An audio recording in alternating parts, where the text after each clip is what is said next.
फिर आपके बीच में ये सवाल उठेगा कि आप चुनाव में शामिल क्यों हुए हैं, आप चुनाव क्यों लड़ रहे हैं, आपने उम्मीदवारी क्यों भरी है। हमारा मकसद आपके पास रखे हैं हमारे साथी। उन्होंने बताया कि किस तरीके से आज 1952 से जो चुनाव होते आ रहा है, चुनाव के माध्यम से कभी गुस्सा होता है कांग्रेस के खिलाफ में, तो कांग्रेस को हटा करके एक जमाने में जनता दल का सरकार बना था। आज उसके बाद 2014 में मोदी की सरकार को निर्माण किया गया। ये गुस्सा का कारण, आम जनता में जो आक्रोश है, उसका मूल कारण है जन विरोधी नीतियों को लागू करना। जनता के विरोध में जो कानून और न्याय व्यवस्था के माध्यम से जिस तरीके से लागू किया जाता है, उसके खिलाफ आम जनता में जब आक्रोश होता है तो आंदोलन को कुचलने के लिए, आंदोलन को ठंडा करने के लिए चुनाव के माध्यम से सरकार का निर्माण किया जाता है। और कहा जाता है कि आप लोगों ने ही तो वोट दे करके सरकार का गठन किया। हमारे पूर्व साथी ने कहा कि 2014 में जब मोदी जी आए थे, उन्होंने वादा किया था कि हम अभी भारत का काला धन स्विस बैंक में 100 दिन के अंदर लाएंगे और वहां पर जमा है 14,000 करोड़ रुपया। और वो जब पैसा आएगा तो उसके माध्यम से आपके हर एक के अकाउंट में 15 लाख रुपया देंगे। उन्होंने वादा किया था, लेकिन आज 45,000 करोड़ के आसपास स्विस बैंक में जमा हो चुका है। तब तो आज उसका 3 गुना, मतलब 45 लाख रुपया हर एक का अकाउंट में आना चाहिए था। आप लोगों ने देखा है कोरोना काल में जब देश की जनता भूखे मर रही थी, प्रवासी मजदूर जो यहाँ से पलायन करके देश के विभिन्न राज्यों में काम के तलाश में काम करने गए थे, किस तरीके से पैदल यात्रा किए थे। सरकार सुप्रीम कोर्ट में ये बताने में अक्षम हुई थी कि वो हमारे देश में प्रवासी मजदूर कितना है, तब जाकर के उन्होंने ई-श्रम कार्ड बनवाया।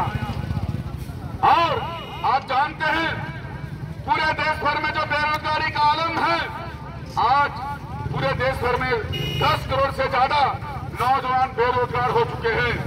जो पहले रोजगार में थे, 2 करोड़ रोजगार देने की बात को भूल जाइए।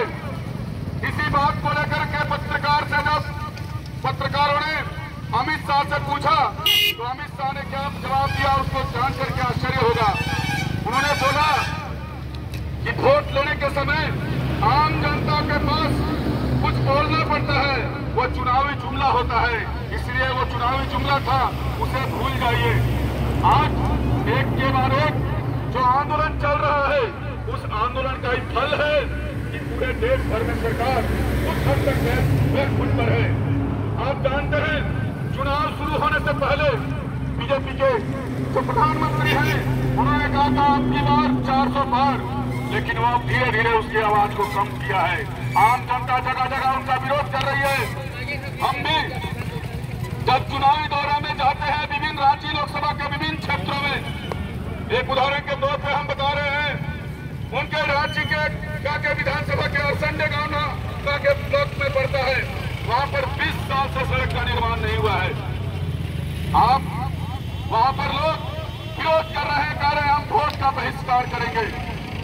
हम लोग जब गए वहां पर तो बोलते हैं सीधे तौर पर कोई भी राष्ट्रीय पार्टी की गाड़ी को हम लोग घुसने नहीं देंगे।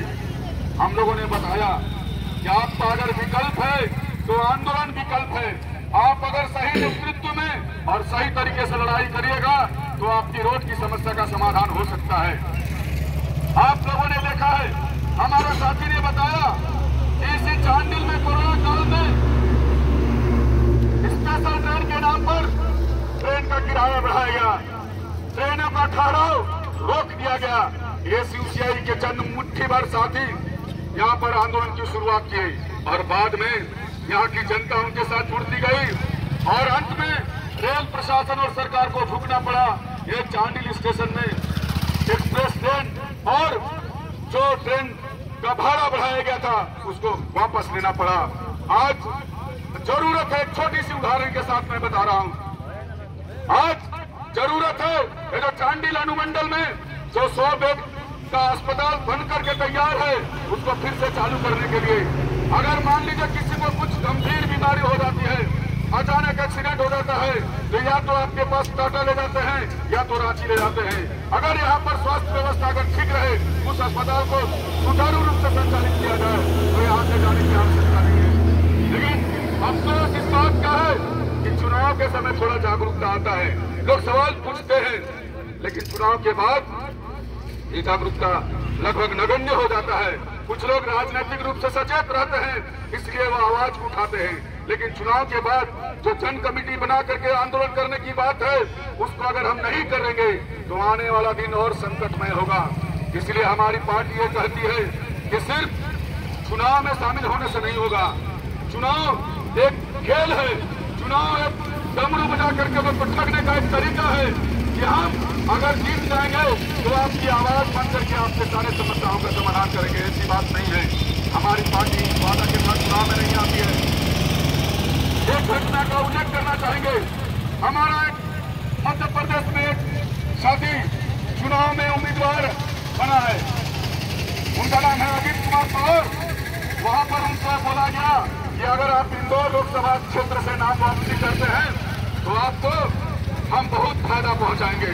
हमारा वो उम्मीदवार बहुत ही नौजवान 27 साल का नौजवान, उसने जवाब दिया कि आप हमें गोली से मार दीजिए लेकिन हम उम्मीदवारी वापस नहीं लेंगे, क्योंकि इससे पहले वो सूरत के लोकसभा क्षेत्र में एक कारनामा कर चुके थे, यहाँ भी उसे दोहराना चाहते थे।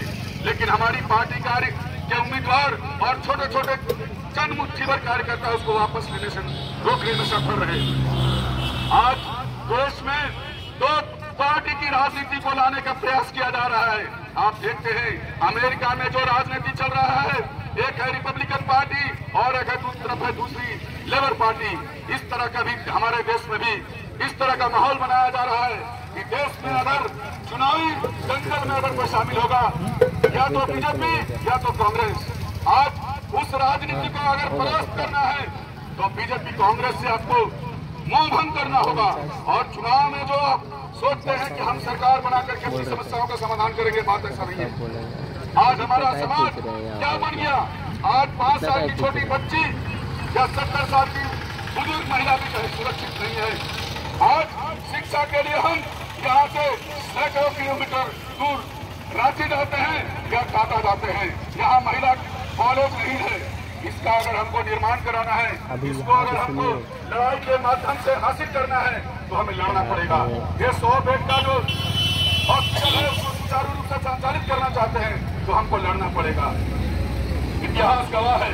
आपके बीच में चर्चा हुई, किसान आंदोलन के बारे में बताया गया कि किसान आंदोलन को बदनाम करने के लिए देश की सरकार ने कहा कि ये खालिस्तानी आंदोलन है, ये पाकिस्तानी आंदोलन है, ये विदेशी आंदोलन है। लेकिन इसी आंदोलन ने एक नई दिशा दी। आज आपके बीच में बिजली को इतना महंगा किया जाएगा, अभी तैयार है 9 रुपये 60 पैसे प्रति यूनिट होने जा रहा है। आने वाले दिन में बिजली इतना महंगा होगा कि आप बिजली जला नहीं पाइएगा। पूरे देश भर में स्मार्ट मीटर लगाने का टेंडर देश की अंबानी सरकार को दे दिया गया है। मतलब अडानी को और अंबानी तो ही घराना इस देश को शासन को चला रहे हैं। इसलिए आज जरूरत है वोट के नाम पर चोट करना। वोट में लोग कहेंगे ये तो छोटी पार्टी है, चंद मुट्ठी भर लोगों की पार्टी है, लेकिन जब संकट आएगा लड़ाई के मैदान में ये लोग भाग खड़े होंगे। बचेगा कौन? मार खाने के लिए, लाठी खाने के लिए, केस झेलने के लिए, जेल जाने के लिए एसयूसीआई के चंद मुट्ठी भर कार्यकर्ता ही शामिल रहेंगे। लेकिन अगर उनका सही नेतृत्व अगर प्राप्त हुआ, अगर हमारी पार्टी को आप मजबूत करते हैं, दौड़ छाप पर, बैटरी दौड़ छाप पर वोट अगर क्रम संख्या में, तो आंदोलन शक्तिशाली होगा और आम जनता की लड़ाई जो हमारा मकसद है इस शोषण मूलक समाज व्यवस्था को खत्म करके। आज से पहले हमारे देश के एक बहुत बड़े साहित्यकार शरद चंद्र ने कहा था कि अगर आदमी को जानवर जैसा काम लेना है तो आदमी को जानवर में बदलना होगा। आज हमारे देश में ऐसा ही हालात है। आज मानव के द्वारा मानव का शोषण जारी है। इस शोषण मूलक समाज, जो समाज और विकास करने के लिए नहीं है, जैसा कि एक बुजुर्ग व्यक्ति जब बीमार होकर के खटिया पर लेट जाता है, उसी कर लेटरिन बाथरूम सब कुछ करता है, उनका मरना अवश्यंभावी हो जाता है। उसी तरीके से समाज सड़ गल गया है। ये पूंजीवादी समाज, सड़ी गली समाज को फाड़ फोड़ करके अगर हम लोग खत्म नहीं करेंगे तो आने वाला दिन बहुत ही घनघोर होगा। इसी आशा और उम्मीद के साथ कि आप 35 साल पर वोट दे करके हमें भारी से भारी मतों से विजयी बनाएंगे, ताकि आपके आवाज को हम इस लोकसभा से संसद में उठाएंगे। इन्हीं बातों के साथ मैं अपनी बात को समाप्त करता हूँ। इंकलाब जिंदाबाद, देश मुक्ति कम्युनिस्ट जिंदाबाद। धन्यवाद।